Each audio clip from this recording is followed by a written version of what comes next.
안녕하세요. 매주 목요일 한 주간 우리들의 시선을 사로잡은 이야기를 공유하는 오피스아워의 진행자 이상인입니다. 그리고 저와 함께 진행을 해주시는 칼럼니스트 박상현님을 소개합니다. 안녕하세요. 안녕하세요. 반갑습니다. 네, 안녕하세요. 반갑습니다.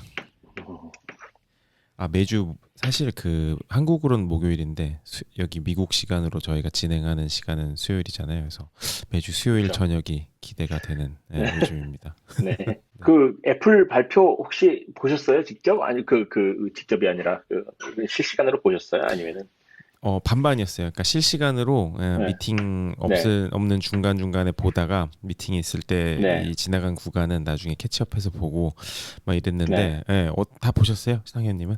아니요. 저는 다 보지는 못하고 중간중간에 이제 저걸만 봤죠. 뭐 요약한 음, 것들 보고 영상만 보고. 근데 광고 중에 네. 그 광고 그 뭐죠? 에어 에어택이요? 에어택은 네. 굉장히 에어택 그 영상 굉장히 잘 만들었잖아요. 거의 코믹하고 환상적이고 그런데 모르겠어요. 아이패드 광고 있잖아요. 팀쿡이 이렇게 음, 뭐랄까 미션 미션 임파서블 임파서블, 흉내를 낸 예. 그 광고는 뭔가 두 개는 전혀 다른 회사가 만든 것 같은 거예요. 그래서 팀쿡 나온 거 왠지 이렇게 말하면 좀 미안하긴 하지만 좀 삼성스러운 느낌이 좀 조금 그런 느낌이 나중에 얼굴 이렇게 바뀌는데 듣고 보니까 좀 있네요. 네.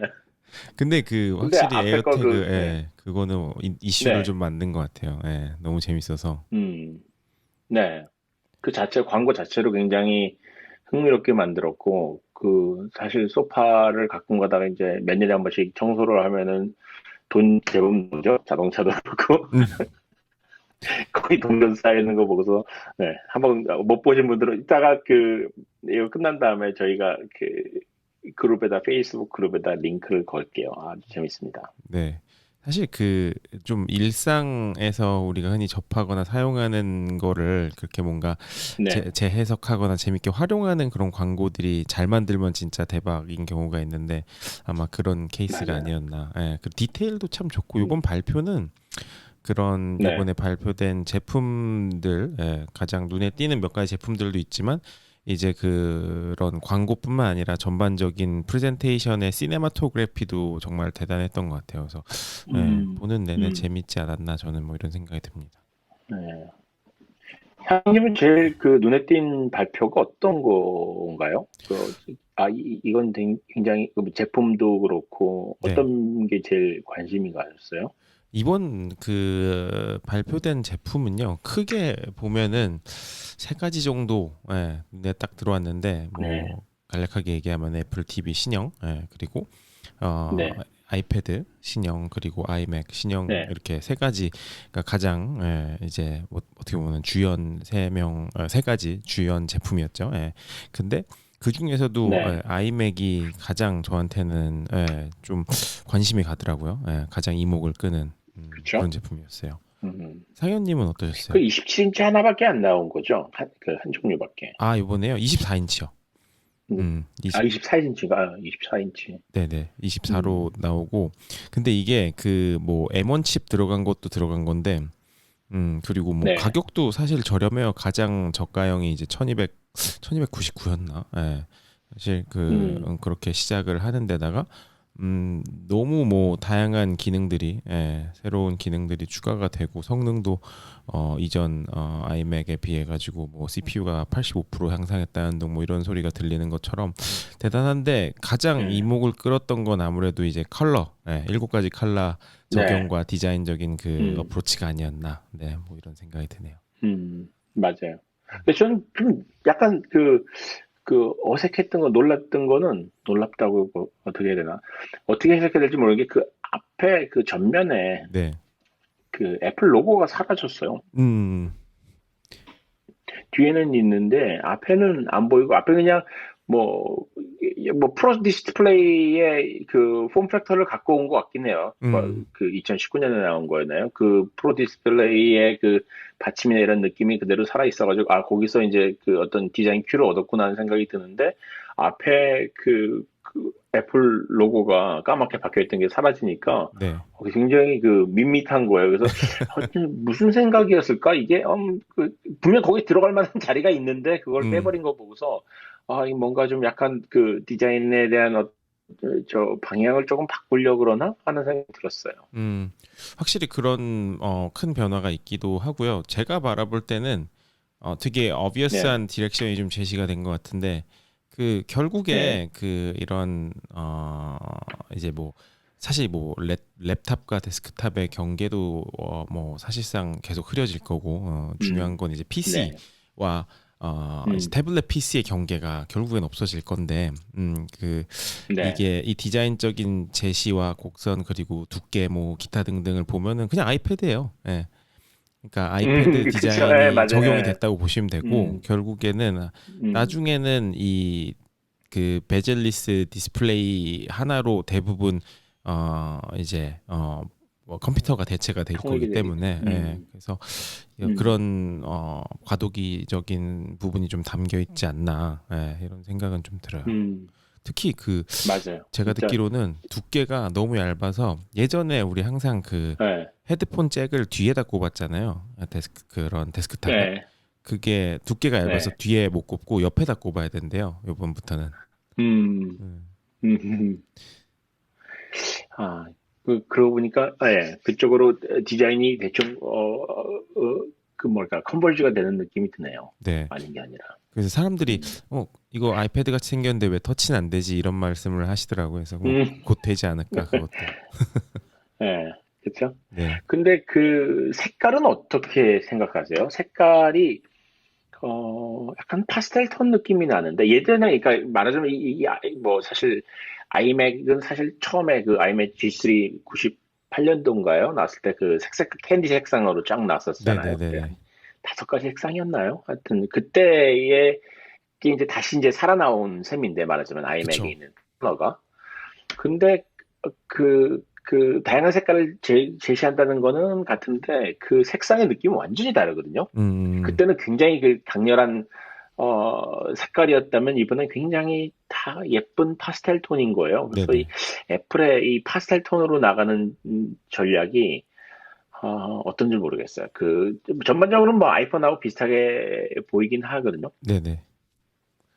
사실 뭐 칼라 같은 부분도 저는 네, 긍정적으로 보여요. 그러니까 음, 이런 칼라는 그 예전에 뭐 되게 프로페셔널하거나 모던하거나 심각한 느낌의 블랙 or 화이트 혹은 그런 뭐 실버 이 정도로만 가져가는 것보다 이렇게 다양한 컬러를 접목하고 여기 이제 뭐 웹사이트 가보시면은 알겠지만 다양한 그 실제 활용 샷들이 있잖아요 이미지들이 근데 이게 네, 대단히 이제 일상생활 속에 깊이 들어와 있는 이제 프로페셔널의 느낌이라기보다는 이제 레귤러 유저, 그냥 일반 음, 사용자들 속에 더 가까이 음, 다가가는 약간 이런 어프로치가 좀 있어요. 그리고 네, 일반 대중은 프로페셔널한 그런 사람들보다 그러니까 어떻게 보면은 전문가용보다 일반 사용자를 위한 제품들은 컬러가 훨씬 더 좀 다채롭긴 하거든요. 일반적으로. 네, 그래서 그런 음, 접근법이 아닌가. 그래서 아이폰도 처음에는 막 되게 심각하게 블랙, 뭐 화이트 그리고 막 이러다가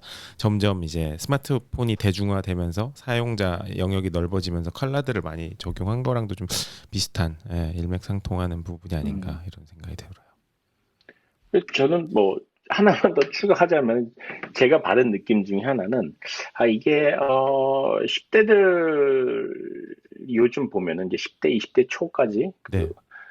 그 방에다가 그 LED 색깔을 굉장히 강하게 집어넣는 아이들이 음. 많아졌거든요. 네네. 그 왜 그 뭐 유튜버들 그 뒤에 배경으로 넣는 것 같은 색깔을 아예 기본적으로 그냥 LED를 방 그 천정하고 이제 벽 닿는 선에 쫙 붙여가지고 네. 그래서 저는 언제부턴가 이렇게 이 동네를 이렇게 밤에 산책을 하다 보면은 집에 이제 막 보라색, 막 음. 핑크색, 노란색 등이 창문 주변에 쫙 나오는 집들이 있어요. 네네.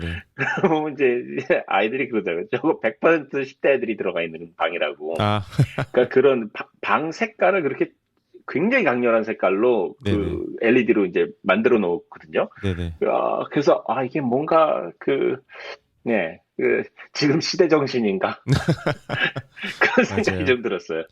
그 뭔가 그리고 좀 더 캐주얼해진 느낌이 있어요. 그러니까 예를 들어서 예, 아이맥이 그 뭐 전통적으로 우리가 그 뭐 거실에 있는 탁자나 이런 데 올려져 있으면 이 아이맥을 왜 엿다 놔? 뭐 못하러 여기 뭐 작업해? 약간 이럴 수도 있는데 이런 거는 그 예를 들어 맞다. 식탁에 올려놔도 음, 전혀 어색함이 없어요. 이쁘다. 이런 아, 소리 하고 말지. 약간 그쵸? 예. 그래서 굉장히 이렇게 블렌드인 하고, 예, 맞아요. 그거 굉장히 훌륭한 포인트인 것 같아요. 네. 예. 그래서 저는 음, 이거를 가격대도 그리고 상당히 저렴하게 나왔어요. 그러니까 M1 칩이라는 게 음, 이제 뭐 자체 예, 생산 이제 프로세서 칩이죠. 뭐 이런 것들이 이제 애플이라든지 뭐 이런 데서 나오기 시작하면서 판도를 많이 바꾸는 것 같아요. 그래서 이 경량화되거나 얇아진 디자인이 다 M1 칩 덕이거든요, 사실. 근데 그러다 그쵸. 보니까 네, 가격도 확 내려가고 디자인도 확 바뀔 음, 수 있고 뭔가 대단한 발전인 것 같습니다. 네. 하여튼, 옆에서 본 라인은 정말, 감탄이 나오는, 정말, 어떻게 이런 라인이 나올까. 너무 아름다운 네. 라인입니다. 근데 또 한 가지 뭐 예를 들어서 스티브 네. 잡스가 살아 있었으면 과연 이 일곱 색깔은 나왔을까 이런 생각은 한번 들어요. 그쵸? 이 많아야 한 개 색깔을, 정도 추가되지 않았을까? 세 개? 뭐 이 정도. 맞아요. 네. 그리고 오늘이었죠? 그 페이스북에서 또 재밌는 발표를 했어요. 오디오 스윗이라고, 그 오디오 3종 세트를 발표를 했거든요. 네. 되게 놀라운 건데, 이제 간단하게만 말씀을 드리면 이제 세 가지 상품을 같이 이제 이거 페이스북이 옛날 그 2015년, 16년에 그 피보트 비디오 해가지고 뭐 비디오가 앞으로 대세다 막 이랬었잖아요. 근데 네네. 2021년은 거의 피보트 오디오 수준으로 이를 한 번에 이제 서비스를 내놓겠다고 발표를 했는데 이게 이제 사운드 바이트라는 게 있고 팟캐스트가 있고 이제 라이브 오디오 세 음. 가지를 사운드 스윗이라고 이렇게 부르더라고요. 그런데 이제 그 중에 팟캐스트는 되게 놀라운 게 이게 스포티파이랑 같이 한다고 들었는데 팟캐스트 디스커버리 툴을 그 페이스북 안에 집어넣고 거기서 사람들이 그 공유할 수 있게 팟캐스트를 그래서 음. 아예 그냥 팟캐스트를 품으려고 하더라고요. 자기네 따로 팟캐스트 플랫폼을 만드는 것 같진 않아요, 아직까지는. 음. 그래도 근데 이제 그 익스터널 팟캐스트 앱을 가지고서 이 안에 갖고 와가지고 같이 협업을 하는 형태로 네네. 그냥 뭐 과거에도 불가능하지는 않았을지 모르지만 이거 아마 적극적으로 이제 포함시키려고 하는 것 같고 음. 또 하나는 사운드 바이트라고 해서 이거는 뭐 이렇게 설명을 하더라고요. 그냥 틱톡의 오디오 버전이다. 틱톡 그 짧은 음. 오디오 그 비디오 나오는 식으로 오디오를 이제 재밌게 해가지고 이게 얼마나 성공할지는 잘 모르겠지만 아무튼 흥미로운 시도인 것 같고 또 하나 이제 세 번째가 이제 라이브 오디오인데 네네. 이게 사실 뭐 클럽하우스죠. 음. 그래서 사람들이 이제 클럽하우스를 근데 일리는 있는 것이 이게 이제 뉴스피드하고 아니면 또 그 메신저에서 이걸 쉽게 할 수 있겠다고 하게 만들겠다고 얘기하는 건데 저는 페이스북에서 그 뭐 내놓고 베낀 거는 뭐 근데 지금 다 베끼고 있으니까요. 네네. 클럽하우스 베끼는 건 정말 레딧도 베끼더라고. 레딧도 내놨고 스파티파이 내놨고 아니 디스코드까지 클럽하우스를 아니 디스코드는 원래 클럽하우스가 그 뭐랄까 영감을 얻은 서비스인데 그 네네. 디스코드까지 클럽하우스 대항마를 이제 만들고 있다는 거예요. 음. 다 이제 뭐 트위터는 제일 먼저 만들겠다고 해서 이제 스페이스도 나왔고요. 근데 클럽하우스가 갖고 있는 기능이 이제 저커버그 얘기로는 페이스북 안에 그룹이 있기 때문에 이미 음. 그룹이 잘 되고 있기 때문에 그룹에서 그 이거 클럽하우스를 하면은 클럽하우스 형태의 라이브 오디오를 하면은 훨씬 더 쉽지 않느냐. 게다가 음. 이제 녹음까지 가능하고 이제 우리가 이제 고생하고 있는 여러 기능들을 한 번에 다 주고 심지어 팁에서 돈 벌 수 있는 것까지 음. 팁자 같은 것도 집어넣고 해서 그냥 그 사람들이 클럽하우스를 하면서 아쉬웠던 거를 몽땅 다 집어넣어가지고 똑같이 하지만 더 나은 음. 서비스를 만들겠다는 거죠. 근데 이거를 지금 세 개를 한 번에 발표를 하면서 이제 거의 어, 전 저커버가 이 정도로 흥분할 때는 약간 걱정이 되는데 네네. 앞으로 소셜 미디어는 오디오다 막 이런 식의 막 얘기를 막 쏟아놓으면은 이것도 뭔가 뭐 이거 뭐지 하는 생각이 좀 드는 게 이제 항상 그 아까 말씀드린 대로 그 2015년에 피포트 비디오가 생각이 나가지고 네. 이 사람이 너무 흥분하면은 오히려 좀 불안해지긴 하는데 어쨌든지 간에 뭐 이런 서비스 세 개를 한 번에 내놓으면서 이제 오디오에 집중이 확 되는 거죠. 음. 그래서 네, 어떻게 될지는 모르겠어요. 세 개 중에 하나만 성공해도 사실은 대단한 거죠. 맞아요. 약간 제가 느낌이 보기에는. 하나만 걸려봐라 약간 이런 느낌도 좀 있는 것 같고. 근데 이제 이러한 맞아요. 움직임이 뭐 페이스북만 하는 게 아니라 말씀하신 것처럼 뭐 트위터나 스포티파이도 그렇고 어제 애플 신제품 발표에서 그 팟캐스트 네. 아이튠즈 팟캐스트에서도 음, 그런 기능들을 더 강화하고 실제로 그런 아이튠즈 관련해서 달라진 기능들을 실제로 저는 이제 백엔드에서 확인을 하는 그런 부분도 있었어요. 그래서 백엔드가 아니라 어드민 그런 부분에서 네. 그래서 네, 확실히 이런 쪽에서 경쟁이 계속 치열해지고 있는 거는 맞는 것 같은데 과연 이제 페이스북은 사실 문제가 기능이 없어서 문제가 아니라 너무 많아서 문제였던 건데 오히려 그건 어, 맞는 말입니다. 네. 네, 독이 되진 않을까 이런 생각은 네. 들면서도 더 점점, 네, 네. 그쵸.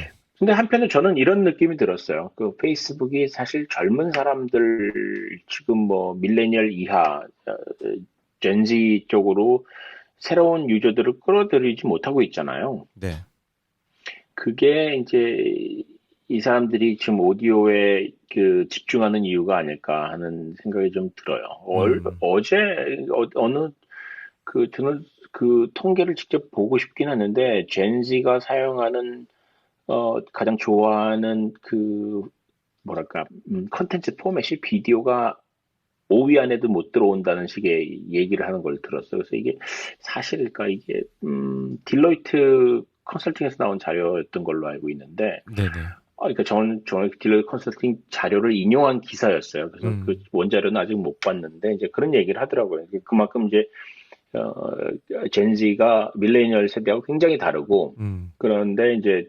그런 사람들을 상대로 소셜 미디어가 살아남기 위해서 굉장히 노력을 하는 것 같아요. 제가 음. 보기에는 오디오 쪽에서는 아무래도 좀 관심이 젠지한테 크니까 그래서 어, 그런 세대 새로운 유저 유입도 지금 그 중요한 그 이유 중에 하나가 되지 않을까 하는 생각이 듭니다. 맞아요. 그리고 확실히 그러한 유저 베이스도 중요하지만 결국에 유저를 모으는 거는 크리에이터들이잖아요. 그래서 크리에이터들을 네, 어떤 식으로 관리하고 또 지원을 해주느냐가 사실 승패를 좌우할 것 같은데, 예, 확실히 네, 뭐 저희 같은 경우 뭐 예를 들어서 저희가 추구하는 방송의 방향성, 뭐 어디언스층 이런 부분이 있을 음, 거고 다른 방송들 같은 경우는 뭐 다른 방향성과 이제 어디언스층이 있을 텐데 그러한 공략하는 층이 다 어떻게 보면은 일관되지가 않잖아요. 되게 다양할 수가 있는 거잖아요. 그래서 그쵸, 컬처셋이라든지 맞아요. 이런 이제 만드는 크리에이터들을 어떻게 잘 활용해서 컬처를 만드느냐 싸움이 앞으로 한 1, 2년 뭐 혹은 뭐 더 긴 시간 동안 앞으로 되지 않을까 뭐 이런 생각은 드네요. 네, 저는 그거 굉장히 중요한 지적인 것 같아요. 이게 기능은 이제 뭐 막 베끼는 건 얼마든지 누구나 할 수 있기 때문에 그 새로운 그 서비스가 사용자 문화 만들어내는 게 진짜 킬러 앱이 되지 않을까 하는 생각이 음, 들어요. 맞습니다. 네, 맞습니다. 그리고 지난주에 이제 뭐 여러 네, 가지 일들이 있었지만 뭐 약간 재미난 눈을 사로잡았던 것 중에 하나가 그 이제 슬슬 영화들이 새로 나오고 있잖아요. 그 이제 뭐 네, 올해부터 꾸물꾸물 되고 있는 것 음, 같은데 다시 네, 네, 그 마블에서 새롭게 이제 에이시안 히어로 단독 영화가 이제 곧 나오는데 샹치라고 네, 그 네, 샹치의 첫 트레일러가 공개가 됐어요. 근데 네, 혹시 보셨나요? 네, 봤어요. 저는 그 배우가 누군가요? 저 굉장히 인상적인데 저것만 그 뭐죠? 트레일러만 봐도 네. 어, 아마 이뭐 듣고 계신 분들 중에는 이 배우가 누군지 아시는 분이 있을 텐데, 전 되게 뭐랄까, 어, 트레일러 안에서만도 저는 되게 인상적이었어요. 음. 그 뭔가 이렇게 지금 좀 평범한 사람, 이렇게 대단하게 이렇게 뭐 이렇게 그 조각 같은 미남 이런 거 전혀 아니고 평범해 음. 보이는 사람인데, 배우인데 아주 그냥 네 재밌을 맞아요. 것 같았어요. 네. 이분 보니까 성함이 시미 리우라고 하는데요. 뭐 저도 이렇게 네, 뭐 이전에 얼굴을 알았던 배우는 아니고 근데 뭐 음. 그 우리한테도 뭐 좀 유명했었던 뭐 킴스 컨비니언스 스토어 이런 데도 나왔던 것 같고. 아, 거기 음, 나왔었구나. 네. 음. 근데 막 완전 메이저로 얼굴을 뭐 전 세계인이 알 정도로 이런 분은 아닌 것 같고 오히려 거기 같이 나오는 그 와카피나가 훨씬 유명하죠 사실 어떻게 보면 여자 그쵸. 아니면 네. 예, 그분 뭐, 토니 리옹 그 토니 리옹. 네, 예. 토니 리옹 갑자기 영어 네, 이름이 유명한 분들 생각나고 많이 나오죠. 예. 그 예. 그 한국어로 뭐였죠? 이분 성함이 갑자기 생각이 안 나네 오히려. 저도 생각이 그 손, 새끼 그분이었잖아요. 네, 누구지? 네, 네. 이거, 네, 세상에 검색해 네, 볼게요. 네. 요새 영어로 보다 보니까 가끔 그 네. 한국 이름이 생각이 안 나요. 중경삼리에도 나왔었는데, 중경삼리에서 제일 먼저 봤죠. 양조위 세상에 양조위 이름이 중경이, 생각이 안 나요. 이게 중경삼리 얘기하면 또 세대 딱 차이가 나는데, 상현님은 중경삼리 저는 새끼. 네, 네. 아이고 재밌네요. 맞아요. 양조위. 그냥 나이 들어도 멋있는 배우 중에 하나죠. 아 맞아요. 양조위 진짜 멋있어요. 음, 눈빛이 아주 네, 진짜 네, 끝내주죠. 근데 네, 저는 사실 이 샹치는 네. 그 단독 그 히어로물이라는 거에 있어서 되게 기분은 좋은데 그 캐릭터 자체는 잘 모르겠어요. 그러니까 너무 네. 그냥 이소룡이고 그 아, 트레일러도 그냥 어떻게 보면은 모탈 컴뱃이랑 브루스리 주연의 뭔가 마블 영화 안 같은 뭔가 그런 느낌이 좀 있는데 저는 오히려 그 마동석 씨가 더 네, 기대돼요. 네, 이터널스에서 그 길가메시라고 음, 엄청난 캐릭터로 네, 나오거든요. 그 마블 유니버스에서도 네, 가장 강력한 캐릭터 중에 하나인데 그런 사람으로 이제 마동석 씨가 음, 캐스팅됐다는 거에 저는 오히려 이 영화가 좀 더 네, 개인적으로는 더 재밌지 않을까 뭐 이런 생각은 들어요. 네. 음. 외국 영화는 처음이죠. 마동석 씨가 나오는 거는. 아예 막 그 이렇게 미국, 본격적으로는 처음이죠. 네. 음, 음, 기대해 보겠습니다. 네. 그 이게 사실 언제 나오는 거? 올해 나오나요? 올해 말에 2021년이라고 나오는구나. 써 있긴 예, 하니까 예. 둘 다 2021년 11월 5일, 에 기대할 만한 영화네요. 네. 이터널스. 뭔가 그 에이시안 전형적인 에이시안 캐릭터에 대한 뭔가 그런 스테레오 타입이 있는데 그런 부분을 좀 깨주는 마동석 씨가 됐으면 하는 생각이 좀 듭니다. 네. 네, 맞아요. 좀 다양해져야 될 필요가 있죠. 네.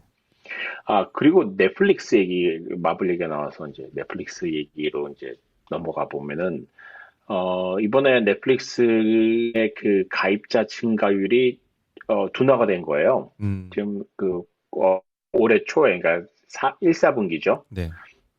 1, 4분기에 1월부터 3월에 그, 가 이제 한 400만 명을 생각을 600만 명, 6.2밀리언, 620만 명을 생각을 했는데 이제 400만 명에 그쳤다는 거죠. 가입자 증가가. 그래가지고 굉장히 사실 뭐 이 정도면 굉장히 많이 빗나간 거기 때문에 음. 상당히 그 충격이었던 모양이더라고요. 근데 이제 더 나아가서 이제 넷플릭스에서 그런데 이번 그러니까 2분기에는 2, 4분기에는 그게 이제 더 떨어져서 음.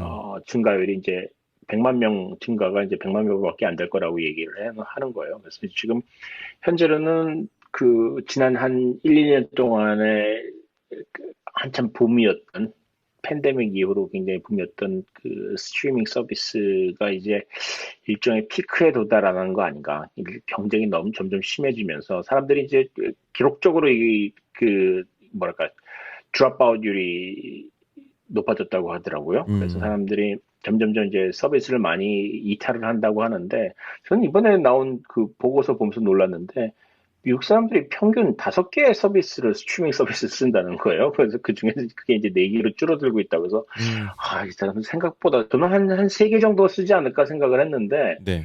역시 생각보다 많이 쓰고 있더라고요. 물론 그 중에서 뭐 공짜로 쓰는 것도 있겠지만은 맞아요. 그래도 5개에서 4개로 줄어든다는 거는 대단한 거고 그래도 역시 시장은 크구나. 근데 마지막으로 살아남는 건 그래도 넷플릭스 디즈니 아닐까. 그런데 이제 넷플릭스가 이 정도로 증가율이 뚝 떨어졌으면은, 이게 뭐, 그 밑으로 내려가서 한참 밑에 있는 지금 바닥바닥 애쓰고 있는 그 서비스들은 상당히 지금 고민이 클 것 같아요. 맞아요, 맞아요. 이것도 어떻게 보면은 약간 다르긴 한데 결국에는 뭐 애플, 삼성 스마트폰 시장에서 애플, 삼성이 넷플릭스랑 뭐 디즈니 플러스라고 하면은 그 중저가 네, 시장을 장악하는 뭐 그런 서비스층들이 또 있을 것 같고, 예, 뭐 이런데 그렇죠. 결국에는 네, 말씀하신 것처럼 많이 좁혀질 것 같아요, 나중에는. 근데 그 경쟁이 좀 치열해야 결국에 경쟁이 치열한 동안에는 이제 소비자들이 좀 이득을 누리잖아요, 반사적인. 예. 그렇죠. 음, 그래서 저도 뭐 5개 이상 서브스크립션을 하는 것 같긴 한데 어 음. 이제 나중에 비싸지거나 이래버리면 또 뭐 줄여야죠 계속. 그리고 뭐 어떤 서비스들은 사실 어, 컨텐츠가 많기 때문에 그냥 다 보고서 더 이상 볼 거 없네. 그러고서 떠나는 경우도 많이 생기더라고요. 그래서 그런 경우, 일단 라이브러리가 너무 얇으면은 그런 위험이 또 있죠. 맞아요, 맞아요. 게다가 음, 저희 예전에 그 같이 뭐 이제 그 픽사 다니시는 션킴 님이랑 또 우리 네, 뉴즈 하시는 뉴즈 맞죠? 예, 네, 예, 분이랑 네, 이제 김가연 님이랑 같이 이제 세션 김가님. 했을 때도 네, 저희 잠깐 얘기했었던 거지만 그 결국에는 뭐랄까 그 오리지널 컨텐츠의 보유량과 얼마만큼 또 그러한 기존의 히트 시리즈들을 또 이러한 서비스들이 보유할 수 있느냐에 따라서 뭐 구독자들은 계속 옮겨 다닐 거라서 얼마나 음, 이런 카피라이트를 보유할 것이냐 싸움이 나중엔 되지 않을까. 네. 네. 재밌어질 것 같아요. 근데 어차피 뭐 케이블을 끊는 추세는 뭐 그건 변하지 않으니까 거기 있는 사람들이 다 넘고 뭐 근데 그렇다고 해서 또 지구상의 인류 숫자가 무한한 게 아니기 때문에 거기는 맞아요. 케이블 다 끊고 넘어왔을 때 그것도 결국 지금 현재 있는 인구 정도에서 이제 어떻게 할 거냐는 거니까 음, 거기서 다시 경쟁이 심해지겠고 좀 재밌을 것 같아요. 저는. 근데 넷플릭스하고 지난번 그때 그 이야기 나눴을 때처럼 넷플릭스하고 디즈니가 전혀 뭐랄까 가고 있는 방향이 다르기 때문에 컨텐츠 음, 수급과 관련해서 그쵸. 전혀 다른 게임을 하고 있기 때문에 두 개를 중심으로 이제 나머지 자잘한 서비스들이 그 니치를 채우는 식이 되지 않을까 음, 맞아요. 싶어요. 맞아요. 그래서 어떻게 보면은 그 오리지널 컨텐츠가 부족한 넷플릭스 입장에서는 좀 오리지널 컨텐츠사들을 전통의 그런 네, 영화사나 미디어 회사들을 좀 과감하게 뭐 사야 되지 않을까? 뭐 이런 생각은 드는데 그 음, 사람들이 그 오리지널 컨텐츠 만드는데 돈 엄청 쓰잖아요. 그런 거 보면은 네, 걔네들 사느니 만들고 말지 뭐 이런 생각도 있는 건가 뭐 이런 생각도 들고. 네. 네. 그래서 좀 기대를 하는 것 중에 하나는 저는 좀 약간 중장기적으로 기대를 하는 거는 이번에 네이버하고 카카오가 각각 그 소설이나 이런 플랫폼을 음. 샀잖아요. 그래서 네네. 이게 이제 지금 우리나라에서 뭐랄까 그런 IP를 확보하는 지적재산권을 확보하고 있는 중인데 네. 이게 지금 저는 상당히 가능성이 있다고 생각하는 게 우리나라 웹툰이 일단 미국에서 자라는 젠지들한테 굉장히 익숙해진 그 컨텐츠가 됐고 그 문법을 아는 아이들이 영화를 이제 자기 돈 내고 보는 시기가 딱 오는 순간에는 저는 그거를 이제 영화사에서 사용할 수 있을 거라고 생각을 하거든요. 그래서 이, 이 대목에 굉장히 재미있는 현상이 나타나지 않을까. 우리나라에서 확보한 지식재산권 그 컨텐츠들이 네. 본격적으로 영화로 제작이 되면은, 음. 이건 또 새로운 게임이 될 것 같아요.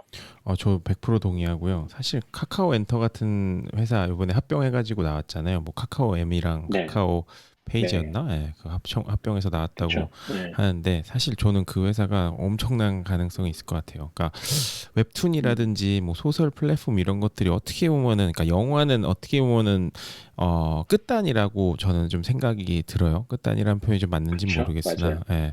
근데 이제 네, 웹툰이라든지 이런 쪽이 어떻게 보면은 그 계속 이 샘물이 이제 새로 솟아나는 이런 샘 솟는 우물 같은 그런 네, 느낌이 좀 아닌가 싶어가지고 그런 네, 플랫폼을 가지고 있다는 게 대단히 큰 장점이 될 수 있을 것 같아요.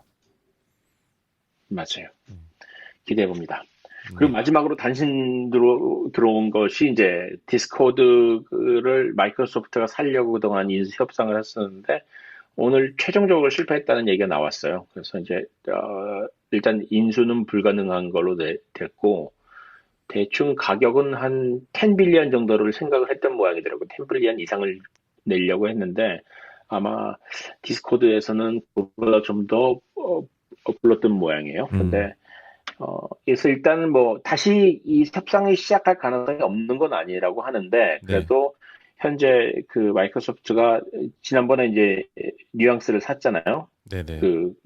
그 디스코드 가격이 한 2배 정도로 이제 뉘앙스를 샀는데 디스코드 이제 그 정도보다는 아니지만 그래도 이번에 살려고 했다가 협상은 실패를 했고 아마 그 IPO 쪽으로 방향을 잡은 거 아닌가 음. 이렇게 짐작을 하더라고요 이제는. 음. 그래서 아마 뭐 올해는 안 되겠지만은 뭐 곧 디스코드 IPO 얘기가 흘러나오지 않을까 싶어요. 네, 맞아요. 사실 그 뭐 이제 네.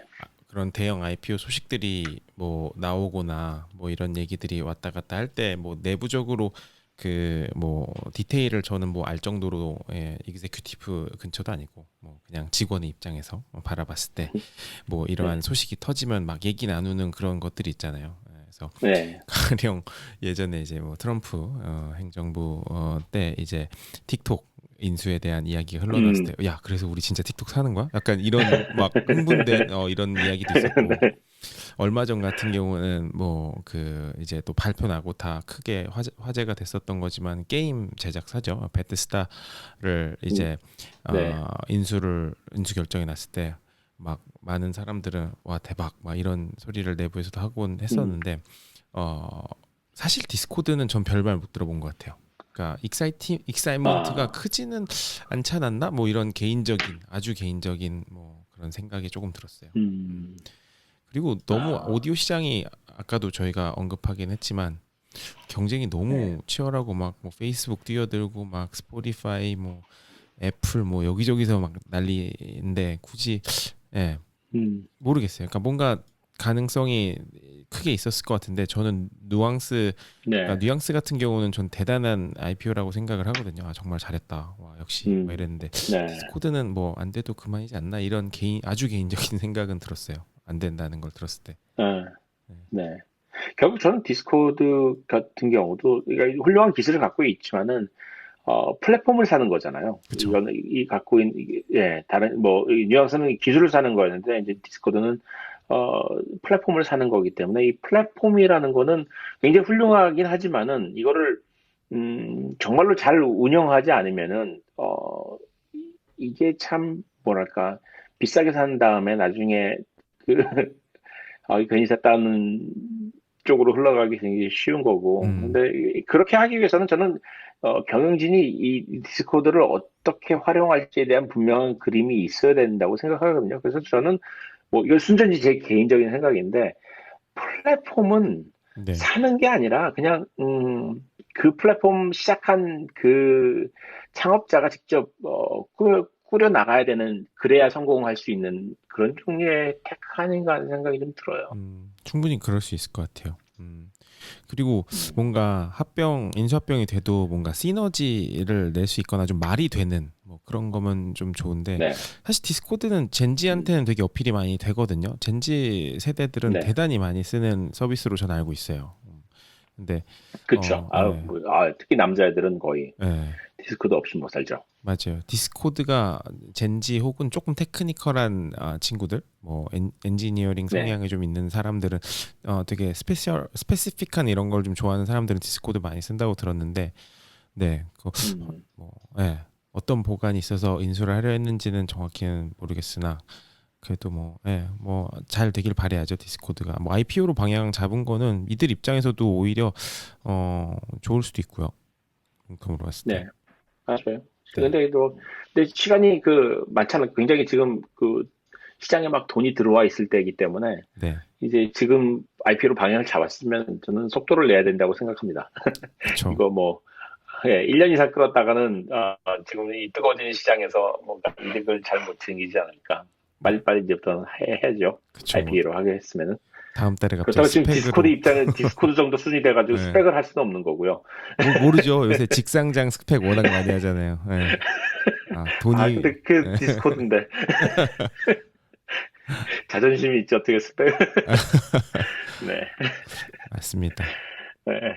벌써 35분이 됐네요. 네. 저희가 준비한 얘기를 또 해봐야죠. 메인 스토리로 한번 넘어가 보죠. 네, 넘어가 볼까요? 네. 네, 저부터 한번 좀 얘기를 해볼게요. 시간을 아껴가면서 얘기할 게 굉장히 많기 때문에. 소셜미디어 우리나라한테는 별로 알려지진 않았는데, 우리나라에서는. 근데 팔러라고 있습니다. 미국에서 되게 인기인, 보수주의가, 트럼프 지지자들한테 인기 있는 소셜미디어가 있는데, 팔러라는 게 있는데, 이게 앱스토어에서, 애플 앱스토어에서 잘려나갔었거든요.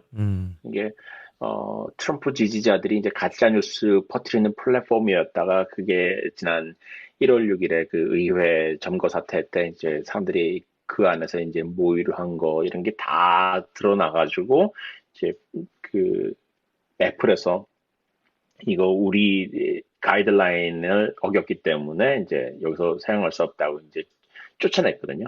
쫓아냈는데 몇 주 전에 제가 잠깐 언급도 했었는데 저희 클럽하우스 때 얘기를 했었는데 그때 팀 쿡이 카라 스위셔 저 팟캐스트에 나와가지고 어 팔러를 다시 뭐랄까 앱스토어에 다시 집어넣을 수 있다는 식으로 얘기를 했었거든요. 그러니까 자기네가 잘라낸 거는 규정을 어겼기 때문이고 만약에 규정을 준수할 자기네들이 컨트롤 하지 못하면 나가야 된다는 거고, 컨트롤 자기네 이제 지저분한 거 다 정리하고 청소한 다음에 규정 지킬 수 있는 걸 우리한테 증명만 하면은 우리가 다시 들어오겠다는 걸 막을 수는 없다. 이렇게 얘기를 하더라고요. 근데 그게 그 이후로 이제 팔러에서는 나름대로 노력을 하고, 그래서 이제 그 조건을 충족을 한 모양이에요, 다시. 네. 그래서 이제 팔러가 다시 앱스토어로 돌아옵니다. 근데 팔러를 쫓아낸 게 아마 애플 앱스토어만이 아니라 아마존 웹스토어도 있을 수 있었고, 여러 군데가 있었는데, 다른 데랑 같이 논의를 하진 않았대요. 그냥 애플에서만 자체적으로 앱스토어 들어올 수 있다, 이렇게 얘기를 했고, 그래서 이제 팔러가 돌아올 준비를 하고 있다고 합니다. 근데 이게 이제 미국에서는 팔러가 잘려나간 거를 가지고서 이제 특히 트럼프 지지하는 공화당 의원들은 이거를 발언의 자유를 침해하는 행위다 이런 식의 각도로 보고 있거든요. 네. 그래서 그거를 이 사람들은 이게 이제 빅테크가 우리의 자유를 위협하는 대표적인 만행이다 이런 식으로 이제 얘기를 해왔는데 그거에 굴복했다고 생각하지는 않아요. 어차피 팀 쿡이 그냥 룰대로 나가는 것뿐이었고, 그런데 이게 웹스토어에 돌아온다는 발표하고 거의 동시에 재밌는 일이 있었어요. 공화당 하원 의원들 7명이 자기들은 이제 앞으로 빅테크로부터 기부금을 받지 않겠다고 한 거예요. 선언을 했거든요. 사실 빅테크가 의회 의원들한테 로비 자금을 쓰는 게 이제는 사실 어느 업계보다도 많고 이제 가장 큰 주머니가 됐는데, 이제 하원은 7명이 이제 안 받겠다고 이렇게 선언을 하는 것 때문에 이게 7명이 선언을 한다고 해서 특별한 의미가 있는 건 아닌데, 그 자체로. 이제 사람들이 이렇게 생각을 하죠. 이게, 이제까지는 빅테크하고 싸우는 게 진보 진영이었다는 거예요. 예를 들어 엘리베이스 워럴이라든가 AOC라든가 이런 의원들이 빅테크의 독점 문제하고 조세 횡령 같은 거, 횡령이라기보다는 회피죠. 여러 가지 해외로 빼돌려가지고 이렇게 최소한 절세라고 얘기를 하기도 하고, 본인들은 그렇게 돌려서 하는 회피 행위나 이런 것들을 지적을 하는 형국으로 항상 빅테크에 대한 비판이 있었기 때문에 빅테크를 뭔가 규제를 하려고 했을 때는 공화당의 협조가 없었거든요. 계속 일방적인, 그러니까 한쪽에서만 했는데, 그러니까 이게 바이파리전 어젠다가 되지 못했었어요. 그런데 공화당 쪽에서는 전혀 다른 이유로 트럼프 지지자들의 말을 니네들이 감히 입을 막어 이런 형태로 빅테크를 비판하기 시작한 거죠. 그러니까 서로 이유는 전혀 다른데 둘 다 빅테크를 미워하기 시작한 거예요. 그래서 이거는 굉장히 뭐랄까 역사적인 일이기도 하고 굉장히 우연스러운 일인데, 이게 두 개가 반드시 같이 오는 건 아닌데 하필 두 개가 지금 같이 동시에 일어나는 바람에 이거 이번에 빅테크를 규제할 수 있는 음, 절호의 찬스가 그냥 갑자기 그냥 그 의회에 뚝 떨어졌다고 생각을 하는 거예요. 뭔, 양쪽 다. 음, 예, 뭔가 네. 그 이슈가 어떻게 보면은 이제 말씀하신 것처럼 민주당 쪽에서 좀 독과점을 하고 있었다면은 이제 우리도 그 이슈에 좀 덕을 보자 약간 이런 식이 좀 돼가는 것 같은데, 예, 좀 이유는 다르지만요. 예.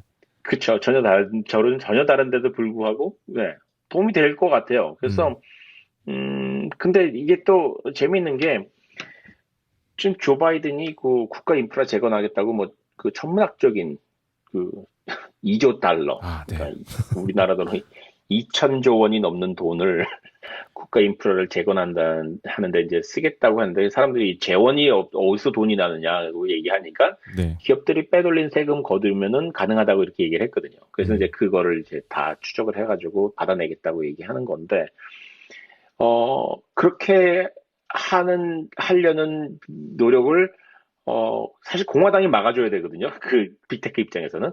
공화당이, 어떻게 이게, 어, 돈을 버는 기업들의 한테서 세금을 그렇게 걷어가, 이게 이제 평소 공화당이 하는 말이었는데, 네. 이제, 아까 말씀드린 것처럼, 공화당 의원들이 빅테크를 미워하기 시작하면서부터 이걸 도와주지 않게 된다는 거죠. 그러면 음, 이게 그 세금과 관련해서는 공화당이 뭐라고 말은 할 텐데, 그냥 이 빅테크가 믿기 때문에 이, 말리지 않겠다는 거죠. 음, 그러면 이제 뭔가가 일어날 수 있다는 거죠. 그래서 음, 지금 뭐 오늘 그 리나 칸이라고 그 FTC에 임명하려는 그 콜롬비아대 법대 교수죠. 네네. 이 사람이 엄청난 팀 우하고 함께 지금 뭐랄까 이 빅테크 쪼개는데 가장 뭐랄까 훌륭한 논리를 제공해주는 이론가인데 음, 이 사람이 지금 FTC에 임명이 될 것 같아요. 네. 그러면은 어, 엄청난 효과가 나오는 거죠. 이렇게 되면 정말로 빅테크를 쪼갤 수 있는 그 이론이 생기고 의회에서 합의가 생기는 거죠. 음, 게다가 백악관도 거기에 동의를 하면은 빅테크 입장에서 굉장히 아마존, 구글, 페이스북, 애플 굉장히 힘들어지는 거죠. 약간 정치권이 그러면 이제 그 빅테크 쪽 진영을 어떻게 보면은 자신들에게 위협이 되는 그런 그룹으로 좀 그 민주당, 공화당 양쪽 다 이제 바라보게 되는 그런 시점이 온 건가요? 그렇죠. 음, 그게 역시 이유는 서로 다른데 되게 재밌는 논리가 있어요. 재밌는 논리보다 굉장히 훌륭한 논리인데 그 역시 법대 교수인데 이제 제퍼 티차웃이라는 이분도 여성인데 이번에 그 빅테크 규제하는 거에 관련해서 여성분들이 굉장히 많아요. 음, 유난히 눈에 띄는 뭐 분들이 많은데 뭐 켈리 슬로터라는 분도 있고 제시카 워젠워스리라는 분도 있고 뭐 쇼샤나 주보프는 뭐 책으로 또 그렇고 리나 칸, 뭐 티치아웃 다 여성들이 굉장히 많이 목소리를 크게 내거든요. 네. 우연일지는 모르지만은 근데 이제 그 티치아웃이라는 그 교수가 이야기하는 게 되게 재밌어요. 무슨 얘기를 했냐면 Private Systems of Government라고 얘기해가지고 그러니까 아마존이 그러니까 정부처럼 굴고 있다는 거죠. 그러니까 음, 이게 이 논리가 뭐냐면은 그게 기업이든 뭐 군대든 권력이 커지면은 결국 그게 정부가 된다는 거예요.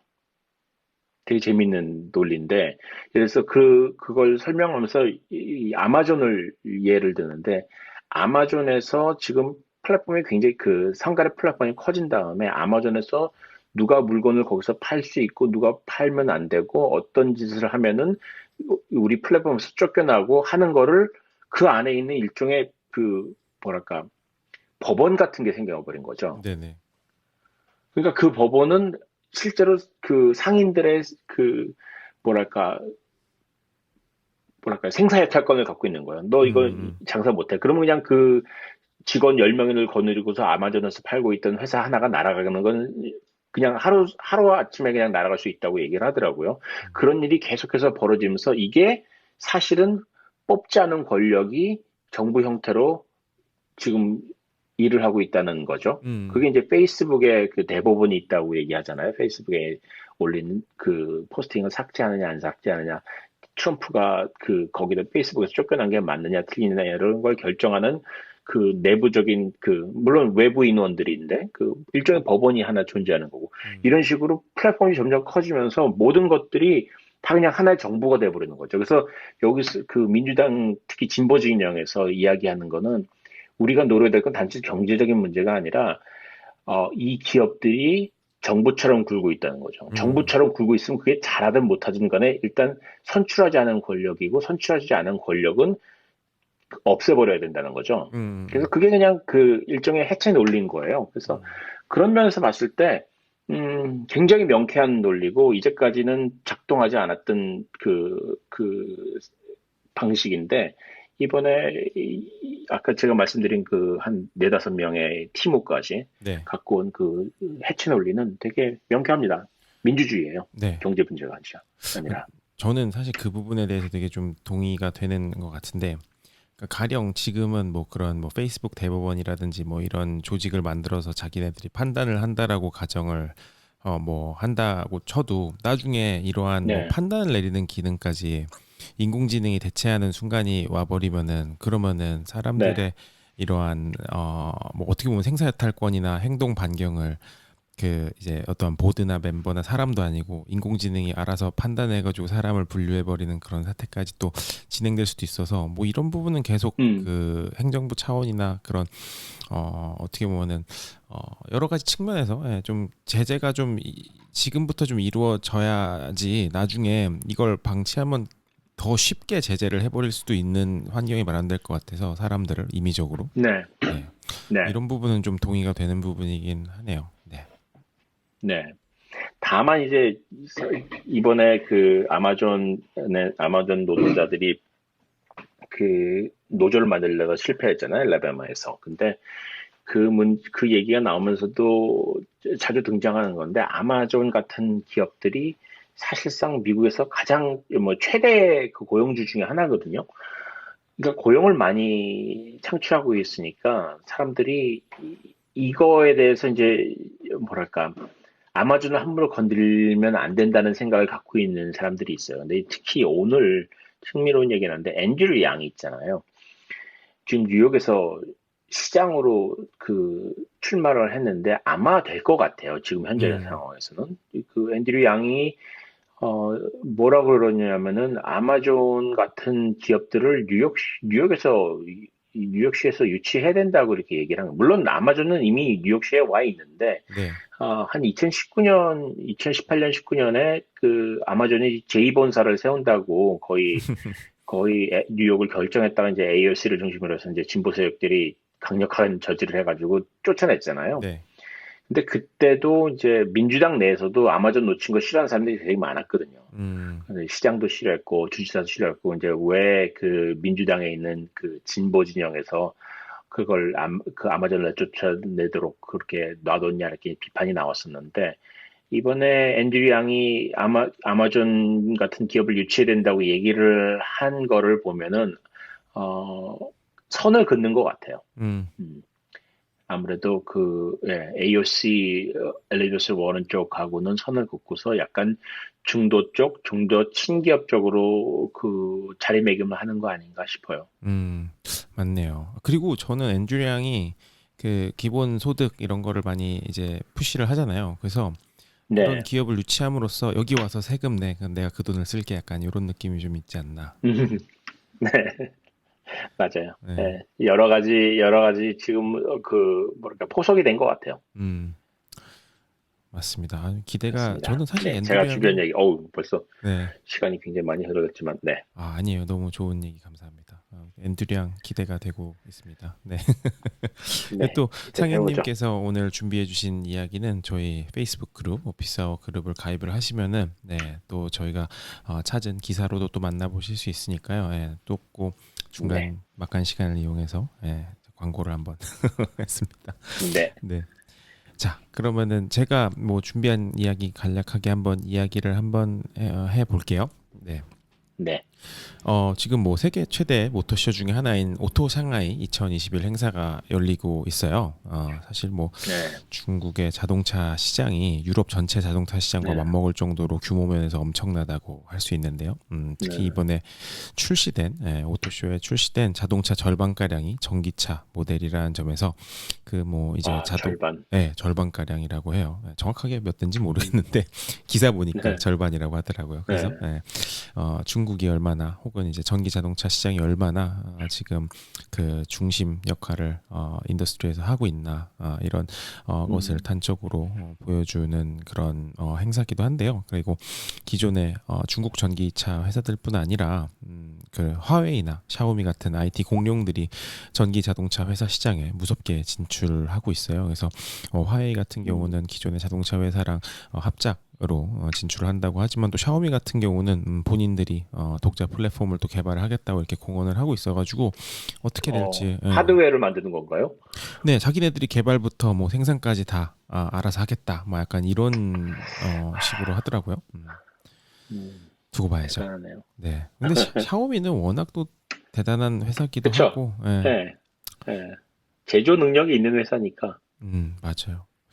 사실 뭐 샤오미 같은 회사랑 뭐 텐센트 같은 회사랑 합작한다 그러면 와 대단할 것 같은데 좀 기대해 봐야죠. 네. 네.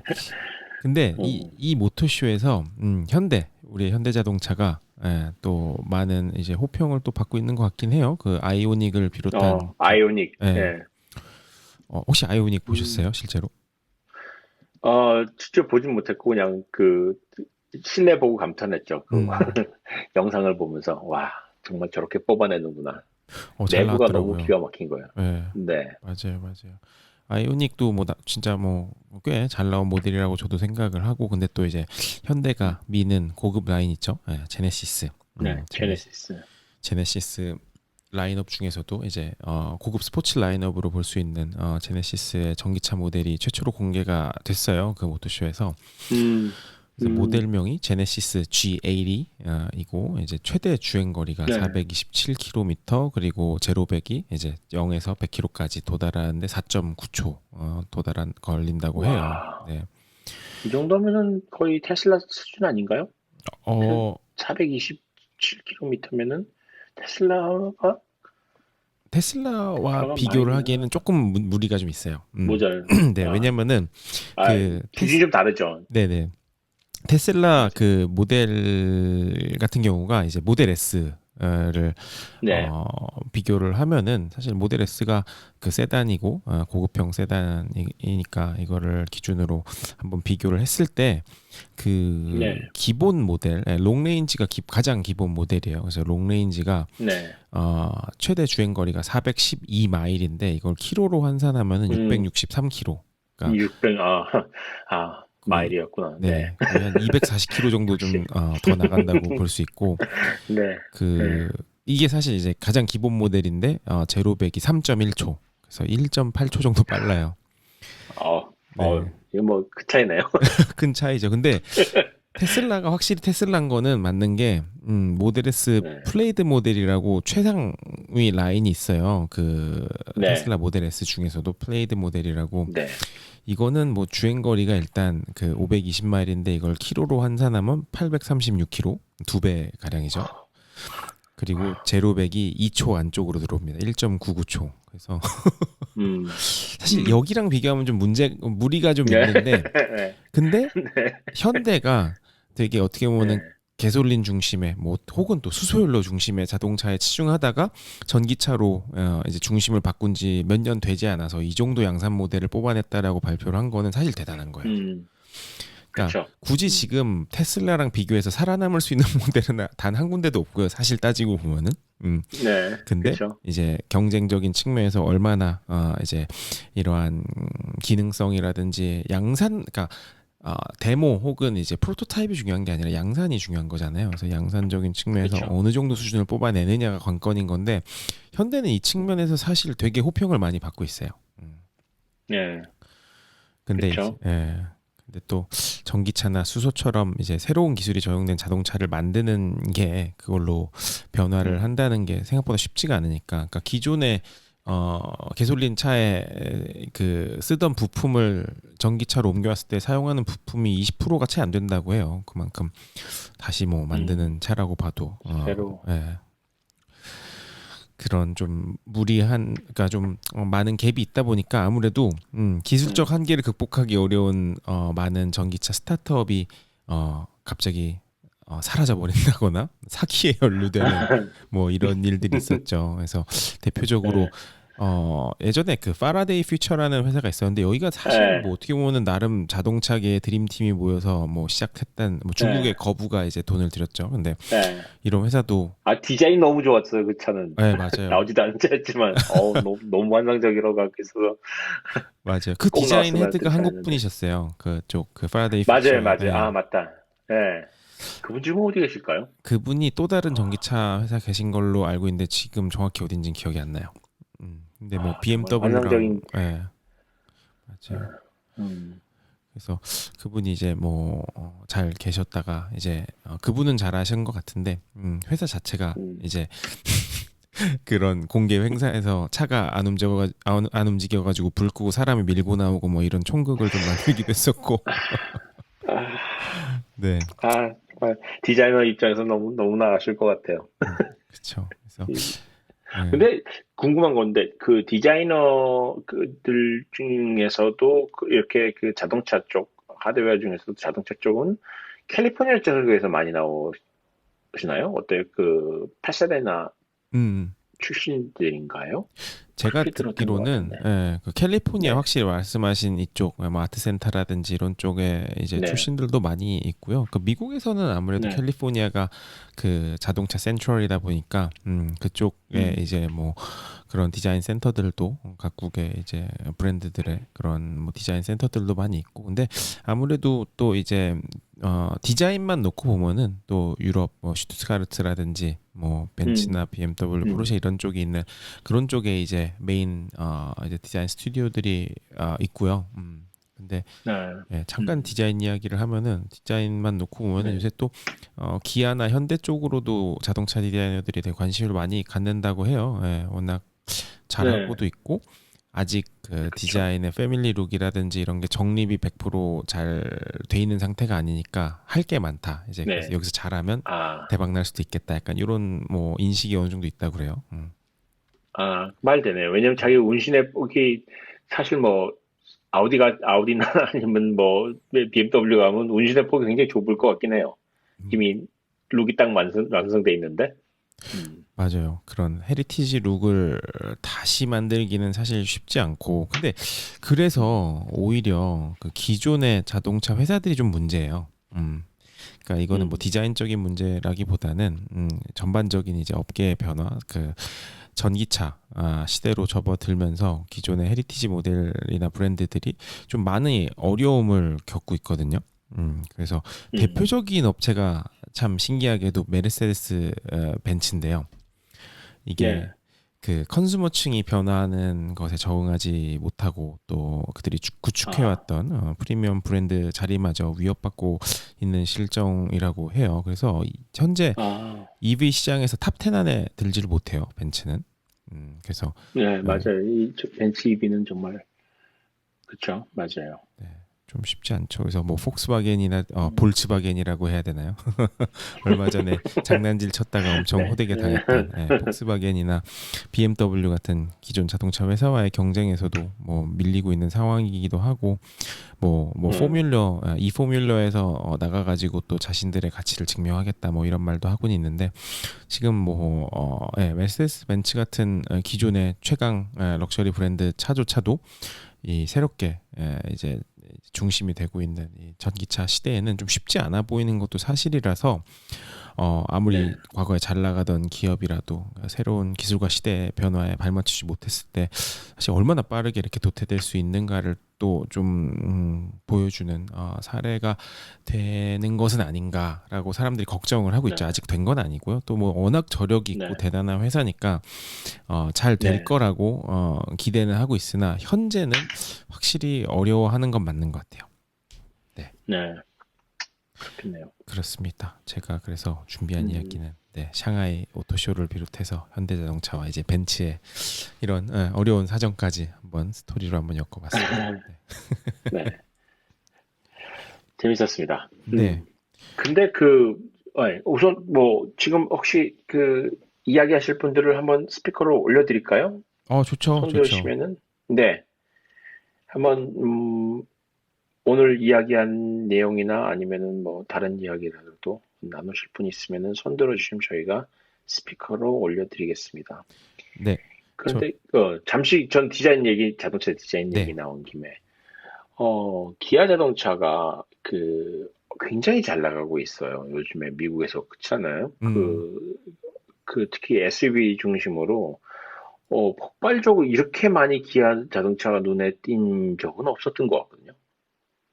맞아요. 네, 그래도 그동안 좀 팔아도 그냥 제가 알기로는 보통 렌터카 회사 쪽으로 그 작은 차나 아니면은 승용차 쪽으로 이렇게 사실 승용차가 마진이 굉장히 적잖아요. 음, 중형차는.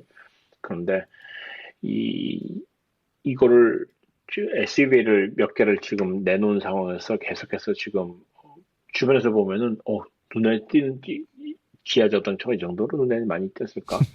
과거에 그 정도로 하는 게 하나인데 네, 그다음에 제가 이제 SUV에 좀 관심을 갖고 사실 차 바꿀 때가 돼가지고 슬슬 음, 여기저기 좀 관심을 갖고 있는데 그러면서 이제 SUV를 뒤지고 있는데 어 일단 1위예요. 추천하는 차들 중에서 음, 현대하고 기아 SUV가 1, 2위를 달리고 있더라고요. 네, 그래서 참 미국에서 오래 살다 보니까 또 이런 날이 오는구나 하는 생각이 들더라고요. 왜냐하면 1999년도에 와가지고 정말 10년 정도 동안에 들었던 현대 기아 자동차에 대한 조롱은 정말 장난 아니었잖아요. 그쵸.